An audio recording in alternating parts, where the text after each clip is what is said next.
வண்டி ஆஃப் பண்ணு. வண்டி ஆஃப் ஆக்கு. அடிச்சு மோந்து திருக்கேன் കേട്ടോ. அடிச்சு மோந்து கேக்குறேன்.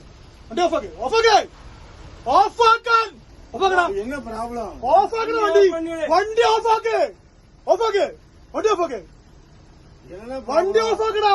கேரள மாநிலம் கோழிக்கோட்டிலிருந்து பெங்களூரு செல்லும் சொகுசு பேருந்தை ஓட்டுநர் ஒருவர் தாறுமாறாக இயக்கியுள்ளார். அச்சமடைந்த பயணிகள் சிலர் ஓட்டுநரிடம் தட்டி கேட்டபோது அவர் மது அருந்திருந்தது தெரியவந்தது.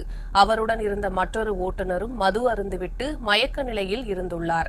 உடனடியாக பேருந்தை நிறுத்துமாறு பயணிகள் சிலர் எச்சரித்த போது கடும் வாக்குவாதத்தில் ஈடுபட்டதுடன் லைட்டை அணைத்துவிட்டு தொடர்ந்து பேருந்தை இயக்கியுள்ளார். காவல்துறை சோதனை சாவடியில் பேருந்தை நிறுத்த வேண்டும் என பயணிகள் கேட்டபோதும் அவர் அலட்சியம் செய்துள்ளார்.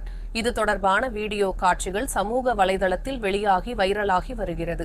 இந்த பேருந்து பாரதி பஸ் ஆபரேட்டர்ஸ் என்ற நிறுவனத்திற்கு சொந்தமானது என தெரிய வந்துள்ளது. இந்த நிறுவனம் ஏற்கனவே இதுபோன்ற விமர்சனங்களை சந்தித்துள்ளதாகவும் இதுபோன்ற ஓட்டுநர்கள் பேருந்தில் பயணிக்கும் சுமார் 40 பேரின் உயிருடன் விளையாடுவதாகவும் பலரும் விமர்சித்துள்ளனர்.